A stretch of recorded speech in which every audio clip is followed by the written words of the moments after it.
Les amis, ça ne vous a pas échappé, avant-hier soir, un consultant RMC dans l'after-foot a remis en cause la légende Zinedine Zidane. Il a un peu déconstruit le mythe autour de l'ancien numéro 10 des Bleus en disant qu'il ne pensait pas que Zidane ait été un très grand joueur de football et qu'il n'était pas loin de penser que ce dernier était surcoté. Donc on va essayer un peu d'analyser cette déclaration, qui est une déclaration assez forte. C'est vrai que Yoann Crochet a quand même eu le courage de remettre en question Zinedine Zidane sur le sol français et ça forcément ça relève d'un certain courage ou peut-être d'une certaine inconscience et une certaine naïveté, mais on va quand même analyser cette déclaration. La première chose, c'est qu'au Brésil ou en Argentine, aucun consultant n'oserait remettre en cause les mythes que sont Pelé ou encore Maradona, même si certains consultants pensent du mal de Pelé ou de Maradona, aucun ne prendrait le risque de les critiquer sur la place publique, et je tiens quand même à souligner le courage de Yoann Crochet d'avoir remis un peu en cause Zinedine Zidane, même si évidemment je pense que ça relève un peu de l'inconscience et de la naïveté, mais c'est vrai que dans ces pays-là, il y a une mentalité très différente, il y a de l'irrationnel. Pelé et Maradona sont des figures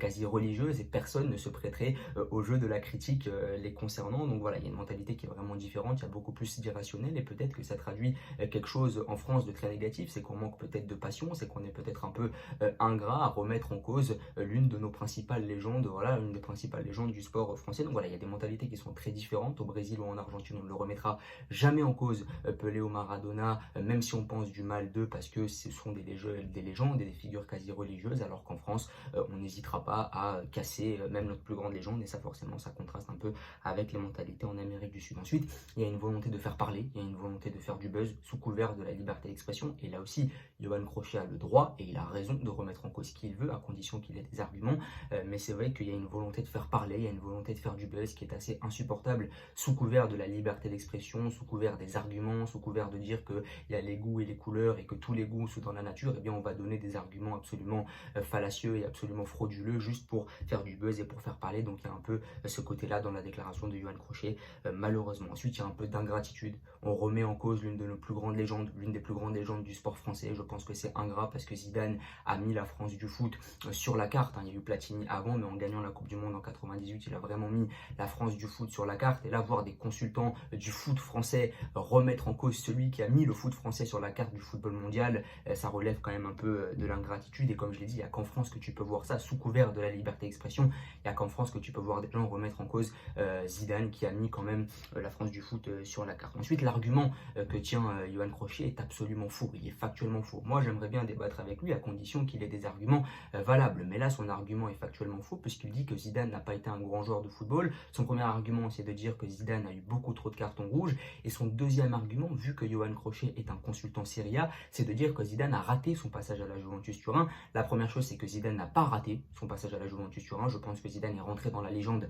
à la Juve. Maintenant, Yoann Crochet s'y connaît beaucoup mieux que moi sur le sujet, mais c'est vrai que je pense quand même que Zidane a réussi son passage à la Juventus Turin, certes moins que d'autres joueurs, ça c'est la vérité. C'est vrai qu'il n'a pas autant marqué la Juve qu'il a marqué le Real ou l'équipe de France, mais je pense quand même qu'il a marqué le club italien de son empreinte. Ensuite, l'argument des cartons rouges est complètement fallacieux puisque ça ne relève pas du football. On ne peut pas juger un joueur sur son caractère ou sur le nombre de cartons qu'il a reçus. On juge un joueur sur ses faits d'armes dans le foot, sur ce qu'il a fait sur le terrain, sur la légende qu'il a marquée, qu'il a écrite, sur la Coupe du Monde 98, sur l'Euro 2000. On ne va pas le juger sur ses cartons rouges. Et d'ailleurs, je dirais même que les cartons rouges font partie de la légende de Zinedine Zidane. Donc les arguments que tient Yoann Crochet sont complètement faux. Et factuellement, on voit que c'est complètement fallacieux. Ensuite, Zidane est une figure très importante. Il y a un certain irrationnel autour de Zinedine Zidane. On ne peut pas critiquer Zidane comme on peut critiquer Henry, Griezmann ou Mbappé. C'est vrai qu'autour de Zidane, il y a un mythe quasi religieux. C'est quelque chose d'assez mystique. Et il y a des gens qui peuvent très clairement s'énerver lorsqu'on parle mal de Zinedine Zidane. Et c'est vrai que Yoann Crochet a reçu une certaine vague de haine. Et ça, évidemment, je ne le tolère pas. Mais en France, autour de Zinedine Zidane, il y a quand même quelque chose d'assez mystique. On ne peut pas toucher à Zidane. On ne peut pas le remettre en cause parce qu'il a tellement fait de choses pour le football français qu'il y a des gens pour lesquels Zinedine Zidane est absolument intouchable. Ensuite, il y a une volonté évidemment de déconstruire la légende. Aujourd'hui en France, on aime bien tout déconstruire, et dans le monde en général, on aime bien déconstruire les mythes, déconstruire les légendes, et ça fait partie de ce processus-là. Voilà, comme j'ai dit, sous couvert de la liberté d'expression, on va déconstruire des mythes, déconstruire des légendes, alors que Zidane est très très bien implanté dans le football français, dans le football mondial, et je ne pense pas qu'on puisse le déconstruire. Ensuite, il peut y avoir d'autres débats sur Zidane. C'est vrai qu'on peut se demander si Zidane est le goût du football. Je ne pense pas. On peut se demander si Zidane est le meilleur numéro 10 de l'histoire du football. Là aussi, je ne pense pas. Je pense que Maradona, Cruyff sont quand même devant. Mais dire que Zidane n'a pas été un très grand joueur de football, factuellement, c'est faux. Et il n'y a aucun argument qui peut justifier le fait qu'on puisse dire ça aujourd'hui. Vous pouvez me sortir tous les arguments que vous voulez, mais personne ne pourra dire en étant rationnel que Zidane n'a pas été un très grand joueur de football. Je pense que tout le monde s'accorde à dire que Zidane a été un immense joueur de football. Comme je l'ai dit, il y a d'autres débats sur Zidane, sur lesquels je suis ouvert, mais sur le fait de dire que ça n'est pas un grand joueur de football, je pense que c'est factuellement faux et qu'il y a eu une volonté quand même de faire parler de soi, une volonté de faire du buzz et de déconstruire la légende.